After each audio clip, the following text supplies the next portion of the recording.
Hello दोस्तों, आप सभी का the logical Indian YouTube channel में बहुत बहुत स्वागत है। मैं हूं एडवोकेट पंकज कुमार त्रिपाठी, लखनऊ से। दोस्तों, भारत में एक ऐसी शख्सियत रही है जिसको पाकिस्तान के राष्ट्राध्यक्ष ने यह कहकर के बुलाया था कि आप आइए हमारे यहां कराची में रहिए, हम आपकी अंतिम समय में कुछ सेवा कर सकें। हमारे पाकिस्तान में आप जैसा कोई नहीं है, एक भी नहीं है। मैं बात कर रहा हूं 1953 की, 1953 की। भारत पाकिस्तान के संबंध कोई अच्छे नहीं थे। कश्मीर का मसला चल ही रहा था। हैदराबाद की रियासत को बलपूर्वक भारत में मिलाया ही जा चुका था और एक कश्मीर और हैदराबाद दोनों को ही पाकिस्तान अपना बनाना चाहता था, लेकिन इन दोनों को ही विफल कर दिया गया था। कहा जाता है कि कश्मीर में पंडित जवाहरलाल नेहरू काम कर रहे थे तो हैदराबाद में सरदार वल्लभ भाई पटेल जी। लेकिन मैं जिस शख्सियत की बात कर रहा हूं वह तो हैदराबाद में भी कार्य कर रहे थे और कश्मीर में भी। जी हां, मैं बात कर रहा हूं सर BN राव की। दोस्तों, अभी जब मैं इन पर किताबें पढ़ रहा था तो रहा नहीं गया, मैं रोक नहीं पाया अपने आप को और मैं सोचा कि जितना तथ्य मैं पढ़ लिया उतना तो बता पाना संभव नहीं है, लेकिन उसमें से कुछ प्रमुख अंश आप सबके बीच लाए जाए। स्क्रीन पर चलते हैं। यह है सर BN राव और यह है गुलाम मोहम्मद, तत्कालीन पाकिस्तान के गवर्नर जनरल। यह सीन उस समय का है जब भारत पाकिस्तान का विभाजन नहीं हुआ था। तो ये डॉक्टर राजेंद्र प्रसाद जी हैं और ये लोग आपस में मिल रहे हैं। गुलाम मोहम्मद जी मोहम्मद अली जिन्ना की मृत्यु के बाद पाकिस्तान के दूसरे गवर्नर जनरल बनाए गए थे। अति वृद्ध व्यक्ति थे। इन्होंने इनको क्यों बुलाया था इस तरह से और ये कब की बात है, जरा इसके संदर्भ में जानने के लिए हम पहले इस किताब से देखते हैं। यह किताब है India's constitution in the making, BN Rao. BN Rao को लेकर जो सबसे प्रख्यात पुस्तक लिखी गई है, जिसका पूरा प्राकथन तत्कालीन राष्ट्रपति और संविधान सभा के अध्यक्ष रहे डॉक्टर राजेंद्र प्रसाद जी ने लिखा है। जी हां, जो पूरा प्राकथन है वो डॉक्टर राजेंद्र प्रसाद जी ने लिखा है इस किताब का। इसके लेखक हैं सर BN राव के सगे भाई, संविधान सभा के सदस्य और संयुक्त राष्ट्र महासभा में भारत के प्रतिनिधि रहे B. शिवा राव, बेनेगल शिवा राव। उन्होंने इस किताब को लिखा है। एक एक विवरण इसमें है। तो ये देखिए, ये वो कथन है। कौन लिख रहा है? मिस्टर गुलाम मोहम्मद।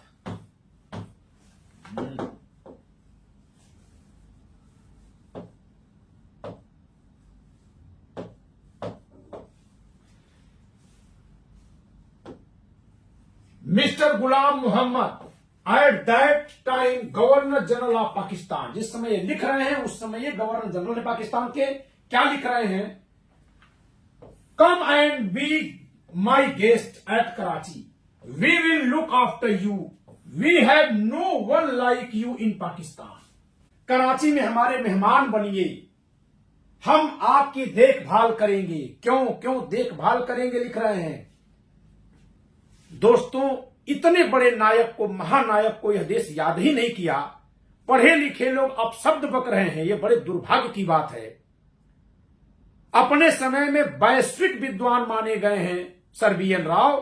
संयुक्त राष्ट्र महासभा में अपने भाषणों के जरिए चीन, कोरिया, ब्राजील और अफ्रीका के मुद्दे सुलझाने के कारण से एटॉमिक पावर्स जो थी वो एटॉमिक वेपन्स का यूज नहीं करेंगी, इसके पक्ष में दलीलें दे करके इन महाशक्तियों को उसी समय ललकार देने के नाते से, जब अभी भारत नया नया आजाद हुआ था, पूरे महासभा में इनके जयकारे लगने लगे थे। लोग इनको और बड़े पद पर बैठाने की मांग करने लगे थे।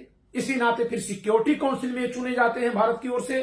और बाद में लोगों की मांग पर, ये लोगों की मांग किसकी मांग थी? ये आम लोगों की मांग नहीं थी, यह विश्व समुदाय की मांग थी। विश्व समुदाय की मांग पर भारत इनको अंतर्राष्ट्रीय न्यायालय के न्यायाधीश के लिए प्रत्याशी के तौर पर खड़ा करता है, जहां इन्हें चुना जाता है और तब ये अंतर्राष्ट्रीय न्यायालय के न्यायाधीश बनते हैं। लेकिन इस पूरे ही कालक्रम में भारत की संविधान सभा में जब काम कर रहे थे तब से और यहां तक ये कैंसर से जूझ रहे थे। समय समय पर इनको ऑपरेशन करवाना पड़ता था।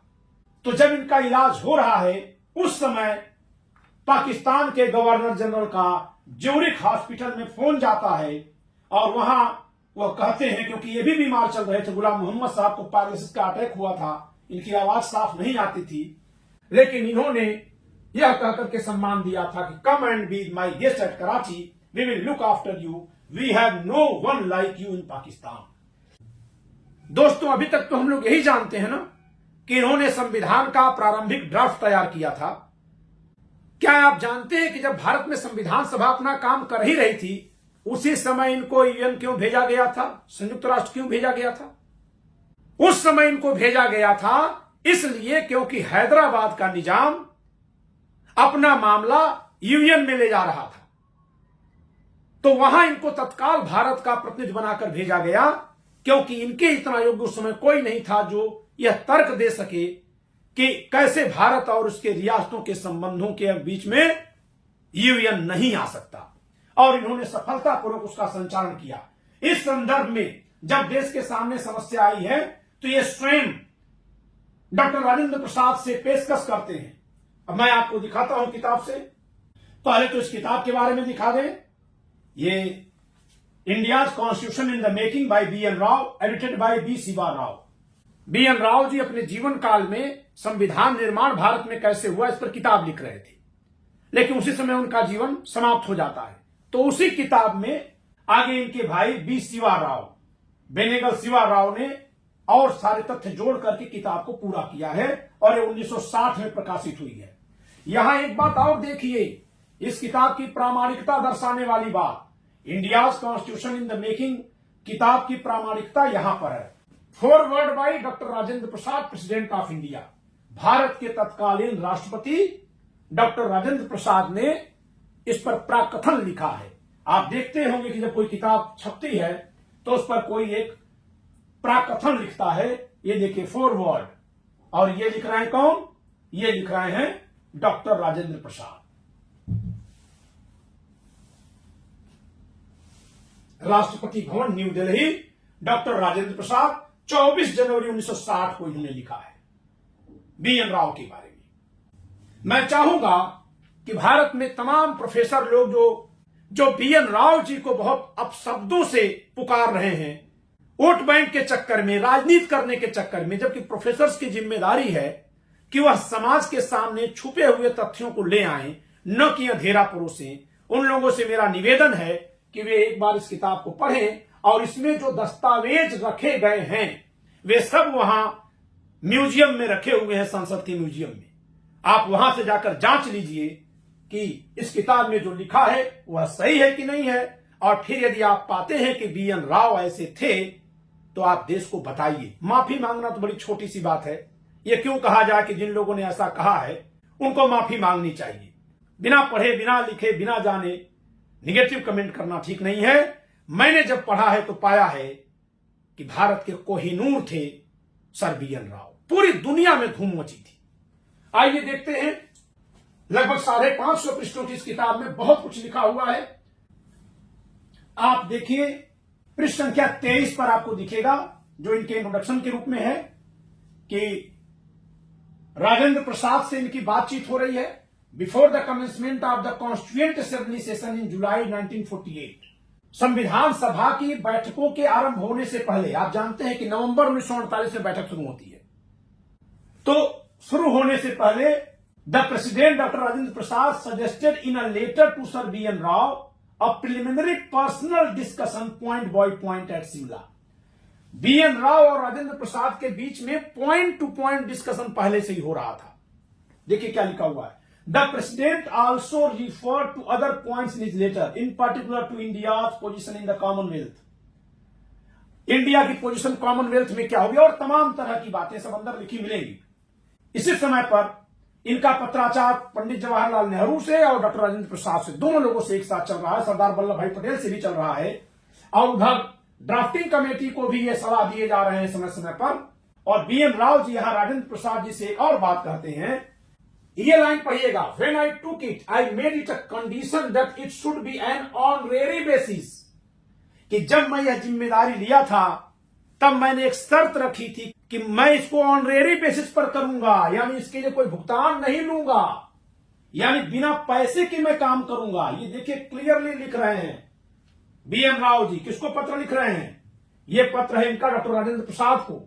When I took it, यानी जब मैंने इस जिम्मेदारी को लिया, I made it a condition that it should be an honorary basis.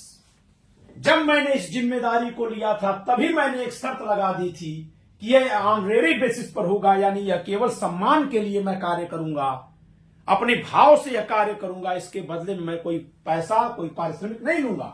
आगे क्या लिख रहे हैं? It has largely been a labour of love all through.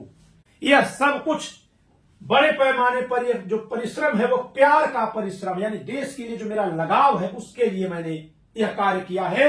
And I have been doing it in spite of various difficulties. बहुत सारी कठिनाइयों के होने के बावजूद भी मैंने इस कार्य को किया है या मैं कर रहा हूं। यह मेरे लिए एक सम्मान का कार्य है कि मैं भारत के संविधान निर्माण में कार्य कर रहा हूं। इसके लिए मुझे कोई धन नहीं चाहिए था, यह पहले ही मैंने शर्त लगा दी थी। अब ये क्या कह रहे हैं? We are now nearing the end of our labors in the Constituent Assembly. अब हम लोग संविधान सभा में अपने प्रयास के अंत तक हैं। And I hope you will be able to spare me as soon as any works which is congenial to me offers itself. और मैं आपसे आशा करता हूं कि आप मेरे इसी तरह की जिम्मेदारी जैसी कोई दूसरी जिम्मेदारी मुझे देंगे। मैं यहां पर एक बात बता दूं दोस्तों कि भारत के संविधान का ड्राफ्ट तैयार हो जाने के बाद बहुत लंबा समय लगा। अन्य देशों का ड्राफ्ट जब बन गया उसके बाद बहुत कम समय लगा है संविधान पूरा करने में। यहां अनावश्यक समय लगाया गया है। इसकी बड़ी आलोचना भी हुई है संविधान सभा में कि जो मसौदा समिति थी उसने बहुत समय लगा दिया, उसको उतना समय नहीं लेना चाहिए था। आपको मैं बता दूं कि बर्मा का संविधान ड्राफ्ट कॉन्स्टिट्यूशन बनने के महज 3 हफ्ते के भीतर बन गया था। आप कहेंगे वहां खराब संविधान होगा, हूबहू एकदम यही संविधान है, कभी मिला लीजिएगा, यह समय आया तो मैं ही मिला दूंगा। तो यहां अनावश्यक विलंब किया गया था। इसके लिए टीटी कृष्णामाचारी जी ने 5 नवंबर 1948 के अपने भाषण में ड्राफ्टिंग कमेटी को कोसा है। टीटी कृष्णामाचारी ने कहा है कि संविधान का जो मसौदा बनकर आया था उस पर जितनी मेहनत करनी चाहिए थी, जिस तरह से ध्यान देना चाहिए था, वैसा ध्यान जो मसौदे की जांच करने वाली समिति थी उसने उतना ध्यान नहीं दिया है। तो खैर वो आलोचना परे है, अलग है।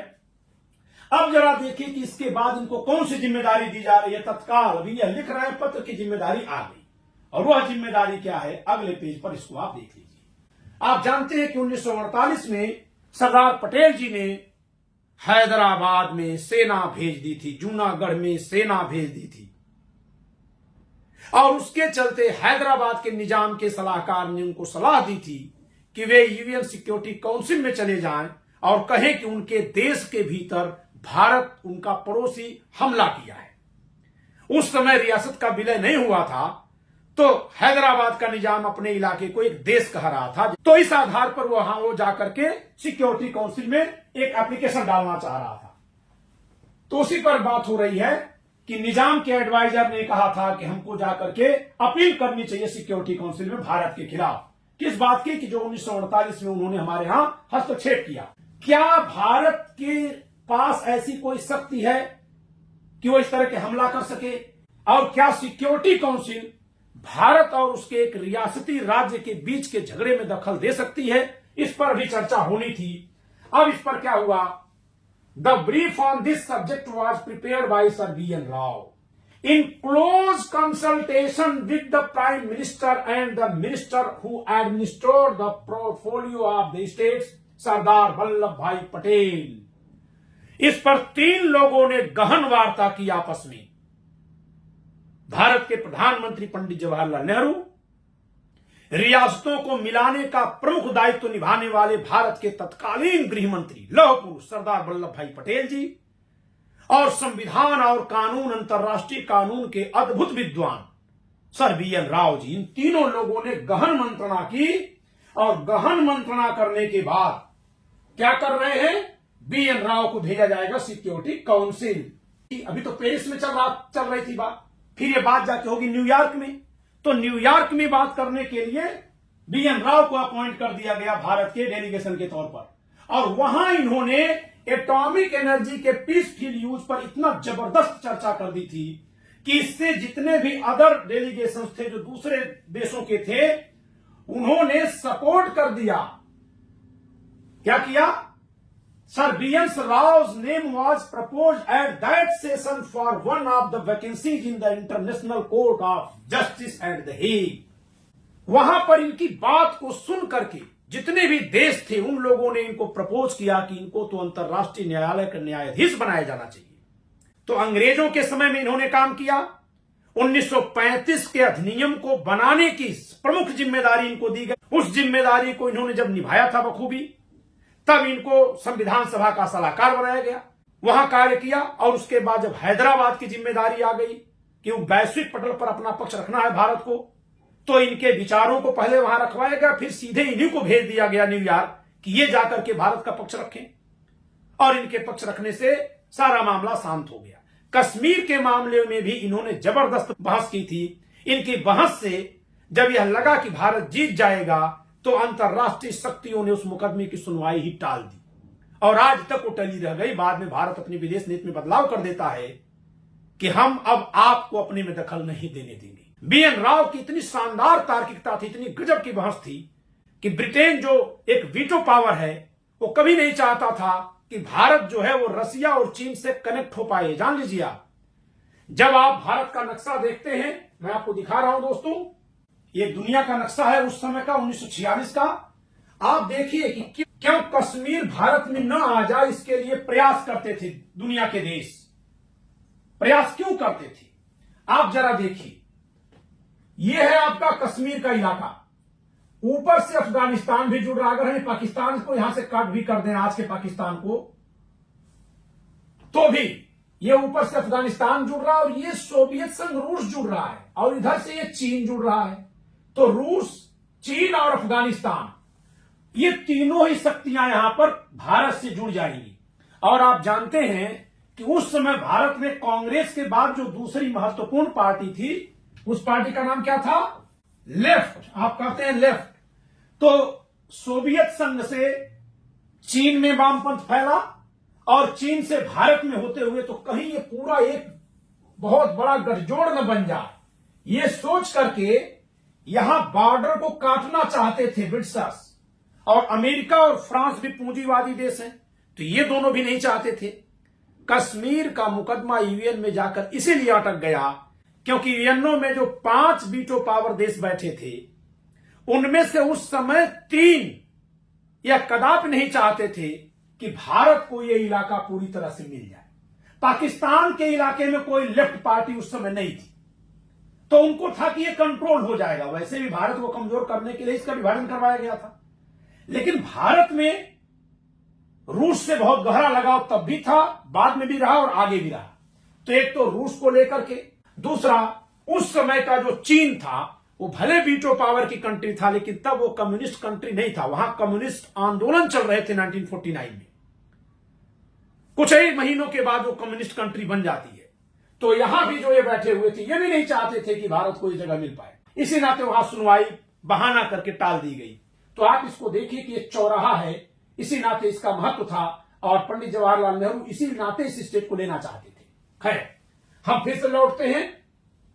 फिर से जब ये उठा है हैदराबाद का इशू, तो देखिए फिर यहां लिखा हुआ है, the Hyderabad issue threaten to come up again before the security council in spring of 1949। 1949 में फिर से यह मामला उठ गया। And sir BN Rau was deputed by the government of India to argue the case for the India on this occasion. His reputation as a skillful and brilliant advocate had already been established in UN circles। कि एक बार जब 1949 में फिर ये समस्या आ गई, तो फिर बीएन राव को ही डिप्यूट किया गया कि ये जहां वहां बहस करें।